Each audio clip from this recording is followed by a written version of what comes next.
Un'alta e densa colonna di fumo nero si è alzata ieri sera dal retro di queste abitazioni in via Tabina, a Isiata di San Donà di Piave. Il rogo si è diffuso rapidamente, bruciando il materiale contenuto in un vecchio deposito, una sorta di discarica abusiva dove il proprietario, un settantenne residente nello stesso complesso, accumulava materiale di varia provenienza, prevalentemente pneumatici, ferro e legname. Immediato l'intervento dei vigili del fuoco, accorsi in forza da San Donà, Mestre, Caorle e Motta di Livenza per avere ragione dell'incendio e soprattutto per scongiurare che le fiamme si allargassero alle abitazioni vicine. Lavoro che è durato tutta la notte e nella mattinata. Fortunatamente nessuna conseguenza per le persone, ma non si può dire lo stesso per la qualità dell'aria e dell'acqua.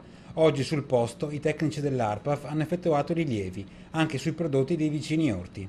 Nel frattempo abbiamo invitato soprattutto la frazione di Isiata a evitare oggi di consumare ortaggi dell'orto, diciamo, perché non sappiamo esattamente cosa abbiano così, lasciato il fumo. Occorrerà anche far luce sulle cause. C'è anche il sospetto che sia un incendio doloso e per quello che adesso al momento non vorrei fare anche qualche considerazione definitiva, insomma, nel senso che effettivamente il sito era degradato, diciamo. Abitano qui 4 nuclei familiari, compreso quello del proprietario del deposito andato in fumo, che vive qui da solo. I vicini stamattina erano infuriati, sia per il pericolo corso che per il protrarsi di una situazione rischiosa segnalata da tempo al comune. Effettivamente era conosciuto dalla città e il proprietario, come si può dire, è un tipo un po' particolare.